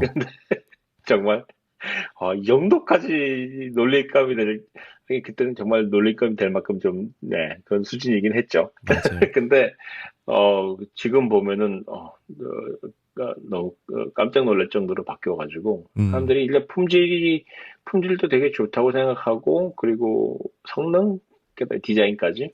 그래서 지금 SUV 관련해서는 일본 차들을 확실하게 그냥 누르고 있는 것 같아요, 음, 음, 현재로서는. 음. 특히 확실히 그 대형 SUV죠. 네, 현대기아 차가 그 이미지도 많이 네, 올라오고 예전에 말씀하신 네. 것처럼 그 예전 현대기아 차 같은 경우는 이거를 타기만 해도 측은하게 쳐다보는 그런 효과를 누릴 수 있었는데 이제는 막 제네시스 같은 경우는 사람들이 오 멋있다. 저 어디 거야? 약간 이런 수준이 돼가기 맞아요. 있으니까 네, 네, 대단히 발전을 많이 했죠. 좋은 것 같아요. 네, 그리고 네. 비싸요, 제네시스는 얼마 전에, 심지어. 예. 안 싸요, 절대. 예, 맞아요. 그러니까 잘 네. 팔리니까 값을 안 깎아주잖아요. 잘 팔리는 차들은. 그래서 얼마 전에 어떤 자동차 유튜버의 얘기를 이렇게 들어보니까 이제 미국에 있는 렌터카 회사 그러니까 공항 옆에 있는 렌터카 음. 회사 뭐가 주차장에 가서 어느 메이커들이 많이 나왔냐니 이제 놀랍게도 닛산하고 네. 토요타가 많이 보인다는 거예요. 음. 그래서 이제 그쪽으로 렌터카 주차장에 눈에 많이 띄는 차들은 일단 밀어내기를 하고 있는 중이기 때문에 음. 잘 안 팔린다는 얘기라는 거죠. 근데 지금 의외로 토요타가 이렇게 많이 눈에 띄다니 이렇게 얘기를 하더라고요. 네네. 그리고 닛산도 굉장히 눈에 많이 띄고 일본 차들이 지금 근데 물론 일본 차들 중에서 뭐 혼다 같은 차들은 보이질 않는 거예요. 수바루, 음. 음. 혼다 이런 음. 차들은 이게 잘 팔리고 있다는 거고 그런 차들은 이제 소비자들이 지금 살려고 해도 이제 딜러들이 어, 안 깎아주고 버티는 거죠. 음. 네, 근데 지금 기아 SUV를 살려고 하면은 지금 줄 섰는데 내가 왜 깎아주냐 이런 식으로 나온다고 얘기하더라고요. 그걸 살려고 했던 사람 얘기 들어보니까. 맞습니다. 맞습니다. 그런 거 보면 참 현대차의 이 위상, 현대기아의 이 위상이 올라온 거는 개인적으로도 너무 반갑고 뭔가 네, 전기차 측면에서 그 이제 사실 전기 이제 뭐 아이오닉이라든지 이런 게 나와도 제가 볼 때 이제 테슬라랑 경쟁하겠다고 포지셔닝을 잡는 건 뭐 딱히 바람직해 보이진 않고 중저가 네, 시장에서 뭔가 이미지를 확실하게 좀 이제 예전에 토요타가 잡았던 것처럼 중저가는 아니죠. 예, 네, 근데 이제 어떻게 보면은 이제 그 대중을 상대로 해가지고 이제 그 테슬라는 여전히 그래도 비싼 편이거든요. 근데 그런 맞아요. 느낌보다는 조금 더 대중적인 느낌으로 예전에 토요타가 접근했듯이 뭔가 현대가 그 전기차 시장에 토요타 자리를 차지할 수 있는 이런 쪽으로 좀 발전하면 좋지 않겠나 이런 생각은 들어요. 맞아요. 그 얼마 전에 재밌는 그 유튜브 영상을 봤는데 아마 MBC에서 만들었던 것 같아요. 그 NBC 미국 방송이요. 근데 거기서 그 테슬라의 진짜 창업자에 음, 대해 얘기가 이제 유명하잖아요. 그 네네. 원래 사실 그 두 사람이 창업을 한 건데 지금 지금 구글에서 뭐 그렇게 검색을 해보면은 일론 머스크가 뜨고 하니까 음, 되게 재밌었어요. 네, 뭐 되게 불만이 많고 그래서 저는 그때 굉장히 눈에 띄었던 게 지금 우리가 알고 있는 그 테슬라 그 일론 머스크가 했다고 하는 그 전략이 사실 그 사람들이 세운 전략이 없었고 음, 그 로드스터를 만들고 그 다음에 그걸로 돈을 번 다음에 대형 모델 만들고 그 다음에 고급형 모델 만들고 그 다음에 SUV를 만든다. 이건 되게 천재적인 전략이라고 생각했는데 이제 그게 이제 그 두 사람의 전략이었고 음, 그 일론 머스크는 그거를 그냥 받아들였다는 거죠. 그대로 갖고 마음에 든다고 투자를 하고 그래서 되게 그 과정에서 저는 역시 그 파운더들의 이 얘기가 음. 음, 항상 이게 성공한 자식이면 아버지가 많다는 얘기가 예, 적용되는 재밌었습니다. 네. 근데 그 테슬라 그 진짜 뭐 테슬라를 처음에 만든 사람을 파운더로 볼 것이냐, 일론 머스크를 네, 파운더로 볼 것이냐라고 뭐 이제 이야기를 했을 때 저는 그 맥도날드 레이 크록 얘기가 생각이 항상 나는데 그 맞아요. 맥도날드 브라더들이 이제 처음 맥도날드를 만들었을 때 맥도날드가 진짜 맥도날드냐 아니면 지금의 음, 우리가 바라보는 이제 노란색 가치를 상징하는 그 맥도날드 체인을 만든 레이 크록이 진짜 파운더냐 봤을 때 저는 좀 후자 쪽에 조금 더 표를 주고 싶은 마음은 있어요. 어떻게 보면은 그 시작한 맞아요. 사람이 파운더라기보다는 지금의 네, 통용되는 개념을 만든 사람이 파운더지 않나 뭐 약간 이런 생각은 들어요. 네. 그리고 그 두 사람의 그 실제 진짜 창업자 두 사람이 계속해서 일을 했으면 그 지금의 테슬라가 나왔겠느냐? 음, 아무도 동의하지 않을 거거든요. 그리고 맞아요. 본인들도 알아요. 그 안에서도 자기네가 지금 테슬라가 그 정도까지 된 거는 일론 머스크 때문에 그렇게까지 왔다는 걸 본인들도 분명히 알고 있는데 음, 이제 이 사람들의 불만은 다 좋은데 음, 왜 자기가 창업자로 얘기를 하지? 이렇게 맞아요, 얘기를 맞아요. 하더라고요. 내가 파운더인데 약간 이렇게 예. 예. 다 좋은데 다 잘했고 대단한 사람인데 그래서 근데 인터뷰한 사람이 그 정확하게 그 일론 머스크가 어떤 사람인지에 대해서 개인적인 그 느낌을 좀 얘기를 하려고 했더니 굉장히 복잡다단한 종류의 사람이기 때문에 음, 한마디로 설명할 수 없는 예, 그게 굉장히 근데 이제 대신에 그 얘기는 분명하더라고요. 이 사람이랑 같이 일하는 사람들이 많이 다친대요. 음, 함께 일을 하면서 이제 상처를 굉장히 많이 받는 건데 그러니까 예전에도 그 얘기를 일단 테슬라에 들어가 있는 엔지니어들이 그렇게 다른 회사에 있을 때보다 돈을 더 받지 않는다는 거예요. 음, 페이도 적은 편이고 노동 강도도 굉장히 높고 근데 그럼에도 불구하고 거기에 들어가는 이유는 이제 테슬라기 때문에 음, 테슬라기 때문에 내가 테슬라가 앞으로 세계에서 가장 위대한 회사가 될 수 있는 회사가 상승하고 있을 때 그 안에 있었다는 거 하나로만도 어차피 뭐 굶지는 않을 테니까 아무리 일을 그러는데 내가 거기에 들어가서 그 일원이었다는 그 경험을 하고 싶다는 거죠. 그러니까 음, 저는 이게 말하자면 그 애플하고 마찬가지로 지금 실제로 갖고 있는 것보다도 지금 리얼리티가 이제 디스토티드 되는 그런 존에 들어가는 거죠. 이게 내 일이지만 지금 나 적게 벌고 고생하지만은 여기에 들어갔을 때 들어가서 내가 뭐 배우고 있을 내용들, 이런 모든 것들은 다 지금 그 자기가 받는 대우를 이제 상쇄하고도 남는다는 거죠. 음, 그래서 사람들이 이렇게 열심히 그 안에 들어가서 일을 하고 싶어서 하는데 이제 들어가서 오래 버티긴 좀 힘들어한다고 하더라고요.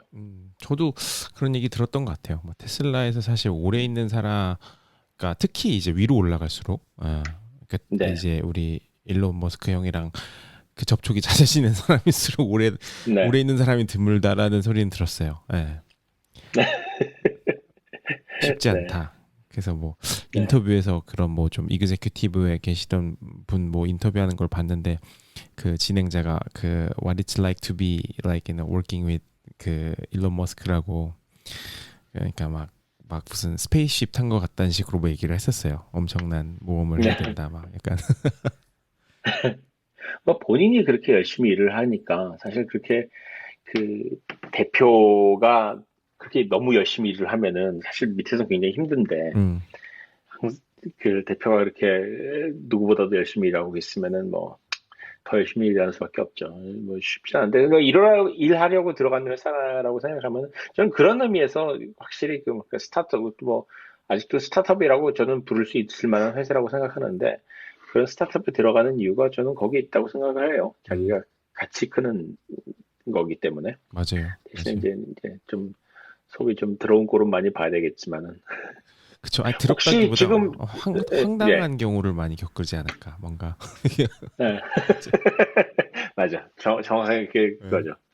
근데 예, 뭐 아까 말씀드린 그 뭐죠? 그 MBC 그 다큐멘터리보다도 약간의 그냥 영상 기사인데 거기에도 그런 얘기가 나오더라고요. 그게 좀 뭐 황당한 경우를 겪는다는 거죠. 이 음, 사람은 왜 이런 식으로 하지? 하는 식의 이야기들을 이제 접하게 되는 건데, 네, 그렇죠 뭐. 근데 뭐 테슬라니까. 맞아요, 맞아요. 혹시 지금 늦게 들어오신 분들 중에서도 지금 혹시 저희가 그 스피커를 올려드릴 테니까요. 언제든지 손 들어주시면은 네, 저희가 확인하겠습니다. 그 에어택 있잖아요. 다시 그 애플 얘기로 네네네. 잠깐 애플 에어텍. 돌아가서 네. 제가 이제 그 애플 에어택 발표를 보고서 이제 제일 먼저 궁금했던 것 중에 하나가 이게 만약에 내가 작정하고 누구를 트래킹을 하겠다라고 음, 해서 네. 누구를 지금 누가 어디에 있는지 그야말로 뭐 스파이 짓을 하는 거죠. 그래서 이 택을 쓱 던져 놓으면은 누구 그 사람 가방에다가 음, 이러면 불법 트래킹이 가능한 거잖아요. 굉장히 위험해 보이거든요. 네네. 그래서 이게 이건 분명히 뭐랄까 이게 어, 리스크인데 이걸 어떤 식으로 해결을 했지? 라고 해서 좀 찾아봤어요. 음, 그걸 질문을 한 사람들에게서 찾아봤더니 흥미로운 얘기가 나오더라고요. 그게 뭐냐면은, 그, 내가 애플 기기를 갖고 있는데, 네. 에어택 하나가 나를 따라다니고 있으면은, 에어택 found moving with you라는 메시지가 뜬다는 거예요. 음, 음, 음, 음, 그러니까 에어택이 내 옆에 있다고 해가지고 예를 들어서 같이 그 사무실에서 일하고 있으면 제 옆에 동료가 키에다가 에어택 붙이고 있으면 제 옆에 뜨잖아요. 네. 그거는 이제 저한테 뜨지는 않는다는 거예요. 근데 제가 이동을 했는데 에어택이 나를 따라다니고 있는 게 감지가 됐다. 음, 그러면 제 폰으로 메시지가 뜬다는 거예요. 내 재밌네요. 옆에 따라다니고 있다. 네, 그래서 아 여기까지 생각을 했구나 하는 생각이 들더라고요. 그런데 만약 내가 아이폰이 아니고 내가 아이폰이 아니고 안드로이드 폰이고 아니면 내가 아무 폰도 안 들고 다녔다. 음, 그런데 만약에 누가 내 가방이나 내 자동차 밑에다가 에어택을 슬쩍 붙여놨다. 네. 그러면 저는 메시지를 못 받지 않을까요? 그러면 받을 방법이 없을 것 같은데. 없죠. 네. 근데 만약에 제가 폰을 갖고 있으면은 제가 저를 따라다니고 있는 에어택을 디세이블 할 수 있대요. 아, 그건 누가 되게 나를 좋은 피처다. 감시하려고 붙여놨구나. 네. 이건 굉장히 저는 치밀하게 생각을 한 것 같아요. 그런데 아이폰을 안 갖고 있는 사람은 안 될 것 같아요. 왜냐하면 제가 지금 봐도 그 사람들의 경우는 어떻게 디세이블 할 수 있는지 아니면 그 자체를 깨달을 수 있는지는 모르겠어요. 음, 근데 찾아보니까 NFC capable 스마트폰이면 가능할 수도 있다는 것 같아요. 음, 뭔가 있는 것 같아요. 결국 이제 NFC를 사용하기 때문에 NFC만 되면은, 근데 이건 새롭게 이제 신경을 써야 되는 일이 될 수 있을 것 같네요. 네. 근데 그게 프라이버시 문제에서. NFC가 돼도 네, 거기까지는 아마 안 네, 하지 않을까. 왜냐면은 그게 그 에어태그를 몰래 장착해서 이제 애플 기기를 가진 사람들한테는 몰래 해도 보여준다는 피처는 사실 애플 유저들이 누릴 수 있는 엑스트라 피처 개념이지 기존의 네, 그런 트래킹 이런 태그들은 사실 많이 시중에도 있잖아요. 근데 그런 음, 것들을 전혀 제공하지 않는 시점에서 보면은 사실 그거는 애플을 네, 사용해야 될 더 좋은 거리지 이제 뭔가 어, 음, 굳이 이제 안드로이드 유저한테까지 노티를 줘야 되는 피처는 아니지 않나 이런 생각은 살짝 들어요. 음, 그러네요. 음. 근데 사실 에어택하고 그 예전에 나왔던 그 타일하고 거의 기능은 원칙적으로는 거의 같은 기능 아니겠나요? 타일. 그쵸? 그런데 예. 예. 근데 어 단지 지금 그 애플이 갖고 있는 이 막강한 그 iOS 플랫폼 때문에 네. 뭐 대충 보니까 한 10억 개 정도가 지금 시중에서 사용되고 있다고 하는데 전 세계적으로 음. 이거 에어택으로 꽤 돈을 많이 벌 것 같아요. 사람들이 근데 이 사용을 쉽게 할 것 같고 가격도 굉장히 싼 편인 것 같고 맞아요. 그래서 저는 이게 너무 애플 네, 입장에서 보면 너무 니치 마켓을 들어간 건 아닌가라는 생각은 좀 했어요. 굳이 네. 이것까지 짜친 장사를 하려고 하는 거 아닌가? 그러니까 되게 좋은 기능이긴 한데 네, 굳이 애플에서 약간 이런 생각은 들었는데 뭐 그건 그들의 결정이니까. 근데 네, 그 타일 같은 경우는 뭐 안타깝죠. 그래서 애플 유저라면은 만약에 쓸 일 있으면 저 같으면 무조건 에어태그를 살 것 같고 오히려 타일보다. 그렇죠. 그리고 돈 좀 있으신 분들은 그 에르메스 커버를 같이 사시지 않을까. 하여튼 그거 자체가 저는 또 그 액세서리 뭐 거기다 또 뭐 이번에 그 사진 나온 거 보니까 한글이 또 두 개가 보이더라고요. 음, 그 이 한국 이름이 현이라는 이름이 하나가 들어가 있고 그 김혜란인가요? 하는 김혜란이라는 이름이 딱 들어가 있더라고요. 그래서 또 어떤 분이 또 자기 이름을 집어넣을 수가 있었지? 그쵸. 뭐 애플에 계신 분인가? 거기 마케팅 팀에 그런데 계시는 네, 분 어머니 성함이라든지 뭐 이런 거 있을 수 있죠. 충분히. 약간은 예 어머니 성악 역시 들으신 분 여기 혜란님도 계실 것 같은데 잠깐 가능한 나가. 일입니다.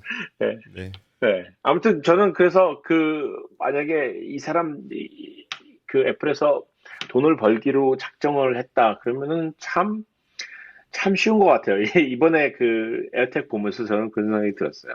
이 짜친 장사 같기도 한데, 이게 플랫폼이 있으니까, 요 음, 정도 태그 뭐, 이미 다 나온 아이디어인데, 뭐 그냥 동그랗게 해서 네모난 거 대신에 동그랗게 해가지고 애플 로고만 박으면은 이 자체가 갖고 있는 그, 뭐랄까, 매력이 딱 보이기 때문에, 음.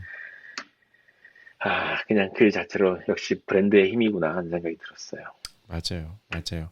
그리고 그 애견 이제 강아지들 있으신 분들은 애견 목걸이로 좋지 않을까 아, 이런 생각은 바로 들었어요. 네. 맞아요. 예. 제가 아는 분 하나가 그걸 그런 식으로 택도 이제 독택을 이제 그런 걸 붙이는 사업도 하셨다 그러는데 이거는 거의 뭐 위치 추적까지 가능하다면은 예, 또 이게 또 새로운 또 길거리에서 쉽게 보게 되는 음, 물건이 되지 않을까 싶네요. 네, 그렇습니다. 네, 오늘도 네, 거의 1시간 반 가량 이런저런 네, 이야기를 나누면서 저희가 또 많은 이야기를 나눴는데요. 이제 슬슬 뭐 맞춰 봐도 좋을 것 같은데, 이제 손을 들어주신 분이 계시네요. 죄송합니다. 어, 그 어, 타일러님, 간략하게 네, 혹시 이야기하실 부분 있으면은 이분 네 듣고 저희 마무리를 하는 쪽으로 예, 가볼게요. 간단하게 자기소개 부탁드립니다. 네, 안녕하세요. 저는 타일러라고 하고 있고요. 저는 뭐 제가 속한 부분은 에너지 분야이긴 한데, 어떻게 아, 보면 전기차 부분으로 연관이 되는 부분이 있어서 상하이 아, 목표축 관련해서 조금 질문이 있는데요. 이 뭐 자동차라는 상품 자체가 뭐 자본주의의 꽃이고, 그리고 이제 기존의 그 내연기관과 다르게 이 완성차의 개념도 좀 틀리고, 그리고 이제 모듈화된 벤더들이 가져가는 밸류 자체가 틀려져서 이 밸류 체인 자체도 많이 바뀔 거라고 예상이 되고 있는데, 혹시 이번에 상하이 모터쇼 보시면서 뭐 이런 강력한 어떤 완성차의 등장도 있지만 그 파운데이션이 되는 그런 뭐 1차, 2차 벤더들 중에 혹시나 주목하신 업체들이라거나 아니면 뭐 특이한 라이센스나 이런 동향을 혹시 감지하신 게 있으시면 예, 말씀해 주시면 감사하겠습니다. 네, 정말 좋은 포인트와 질문이신데요. 사실 안타깝게도 제가 상하이 모토쇼 전반에 대한 이제 뭐 이런 거를 공부를 하거나 좀 리서치는 못 해봐서요. 혹시라도 타일러님께서 관련해가지고 뭐 좀 인상 깊게 보신 업체라든지 기술 있으시면 간략하게 공유해 주실 수 있어도 좋을 것 같은데요. 아, 저는 아직 뭐 제가 말씀드렸다시피 자동차 업계에 있진 않아서 그 네. 밸류 체인을 제가 음, 분석할 만큼은 아닌 것 같고, 다만 이제 이 전기차 시장 다 더 잘 아시겠지만 많이 관전하시는 분이 이제 완성차의 개념 자체가 많이 틀려졌다라고 많이 얘기를 하시고, 음, 이제 네, 그런 기존의 이제 내연기관이 가지고 있던 모듈화되어 있던 블락 단위의 어떤 라이센스 개념이 이제 전체로 이제 인테그레이션 되는 최종 뭐 테슬라로 대표되겠죠. 이런 완성차 시장에서의 밸류를 다 가져가는 모양으로 나올 거다. 음, 그리고 이제 뭐 배터리, BMS나 이런 그 다음에 뭐 자율주행이라던가 이런 큰 단위의 어떤 그 세트를 제외하고는 다 이제 완성차 시장으로 이제 옮겨갈 텐데 그럴 경우에 이제 기존의 모터쇼에서는 이런 벤더들이 이제 우리 자기들의 라이센스를 뽐내고 또 파트너를 찾는 이런 식의 어떤 뭐 거래라던가 커뮤니케이션이 있었던 것 음, 같은데 어쨌건 새로운 어떤 플랫폼이 바뀐다는 관점에서 분명히 이 SCM 단위의 어떤 움직임이 있을 것 같거든요. 그래서 혹시 잘 아시는 음, 분이 있으시면 그런 것도 나중에 얘기를 해보면 좀 네. 도움이 될 저희 것 한번, 같습니다. 한번 네. 기회를 내서 한번 좀 그 전기차나 아니면 자율주행 자동차 집을 한번 좀 이야기를 좀 해보죠. 그 관련 있는 분 한번 좀 모셔가지고 얘기해보는 것도 좋을 것 같은데, 타일러님 말씀하신 것에 뭐 잠깐 뭐 제가 뭐 유명한 얘기지만 덧붙이면은 일단 부품 자체가 엄청나게 줄어들었잖아요. 갖고 그 자동차에 사용되는 부품 자체가 줄어들기 때문에 부품사 연계되어 있는 같이 일할 수 있는 부품사들도 이제 사실 굉장히 문제가 생긴 거죠. 저는 줄어들고 있고 그런 과정에서 뭐 판 자체가 완전히 바뀔 것 같은데 거기서 중국 차들은 이미 벌써 여러 자동차 회사들이 진출을 해 있고 또 진출도 굉장히 빠르고요. 저는 뭐 지금 단계에서 테슬라를 꺾을 만한 회사가 중국에서 나올 것 같지는 않지만은 그게 당장 나올 수 없다는 게 뭐 5년 이후에도 그럴 거라고 생각하지는 않거든요. 그렇기 때문에 저는 굉장히 재밌는 현상이 나올 수 있을 것 같아요. 장기적으로, 중기적으로만 봐도 저는 자동차 시장의 구도는 바뀔 거고 어차피 뭐 중국이 최대 시장이 됐으니까 음, 그쪽에서는 저는 근데 사실 상하이 모터쇼 같은 게 과거에는 사실 아무도 관심을 갖지 않았을 작은 그 조그만 행사였을 텐데 지금은 이제 뭐 메이저가 돼버렸으니까 그것도 되게 저는 그 자체만으로도 굉장히 큰 의미가 있죠. 네, 감사합니다. 이 네. 에너지 제가 한번 좀, 있는 에너지 네. 네. 네. 말씀하세요. 제가 뭐 짧지만 그 제가 있는 에너지 분야를 봐도 예전에 이제 전통적인 에너지 시장에서의 그 라이센스라던가 어떤 부품의 그 스테이로바 기술이라던가 이런 것들은 사실 주요 뭐 미국과 유럽 몇 개국 정도만 가지고 있는 거였거든요. 근데 이제 음, 어쨌거나 리뉴어블이 나타나기 시작하면서 굉장히 큰 판도가 바뀌지 않습니까? 뭐 태양광 모듈은 중국이 가져가고 배터리도 마찬가지고 큰 판이 바뀔 때 이런 뭐 자본주의 방금 꽃이라고 했던 자동차 그리고 그 펀더멘탈이 되는 에너지 시장에서의 어떤 그 기본 그 발전 기술이라든가 이런 것들이 참 이렇게 미묘하게도 이렇게 맞물려서 돌아가는 것 같습니다. 그래서 앞으로 예, 중국 시장에서의 특히 자동차 시장에서의 어떤 기술이라든가 라이센스 그다음에 그들이 어쨌거나 구축해 나가는 그 밸류 체인에서 또 어쨌거나 뭐 한국 기업이라든가 또 한국에 계신 여러 기업인들 또 학자들이 찾아가야 될 포인트가 또 분명히 있을 것 같아서 그런 것도 얘기해 보면 좋을 것 음, 같습니다. 두 분 말씀 평소에 잘 네. 들었는데 좋은 시간 감사합니다. 네, 네, 아닙니다. 네, 너무 좋은 감사합니다. 질문 감사드려요. 네, 아까 네, 상현님이 말씀하신 것처럼 나중에 그 관련 주제로 저희가 뭔가 이야기를 나눌 수 있는 자리를 마련해봐도 좋을 것 같고요. 사실 뭐 네, 저도 자동차나 이런 디지털, 이런 뭐 인공지능이라든지 뭐 자율주행 되게 관심 많고 정말 어떻게 보면은 큰 서포터를 보내는 그런 사람이긴 하지만 뭐 전문가는 아니다 보니까 이 분야에 있어서 이쪽에 대해서 또 진짜 깊은 지식 공유해 주실 만한 분들을 나중에 한번 모시고 같이 세션을 해봐도 진짜 재밌을 것 같아요. 네, 한번 마련해 보죠. 네. 알겠습니다. 네, 이제 오늘도 아주 너무 꽉 찬 시간, 재미난 시간 함께 이제 진행해 봤는데요. 앞서도 말씀드렸다시피 저희가 오늘 이야기한 내용은 저희가 뭐 자료 조사하면서 이제 찾게 된 다양한 뭐 기사라든지 링크 등을 저희 페이스북에 있는 오피스아워 그룹을 통해서 또 추후에 공유드리곤 하니까요. 그룹에 가입해 주시면은 제가 또 이제 여러분 아시다시피 유튜브라든지 그리고 애플, 아이튠즈 그리고 스포티파이를 통해서 방송 녹음된 그런 방송 추후에 또 업로드 해드리고 하니까요. 가장 먼저 받아보실 수 있는 곳이 바로 저희 그룹입니다. 그래서 그룹에 가입을 해주시면 너무 좋을 것 같고요. 아까 말씀드렸다시피 애플 아이튠즈에서도 오피스 아워를 찾아보실 수 있어요. 그래서 한국에 계시는 분들 혹시 클럽하우스에 못 들어오셔서 아쉽게 저희 방송도 치셨던 분들에게 혹시라도 관심 있으실 만한 분들 공유해 주시면 너무 감사할 것 같습니다. 네.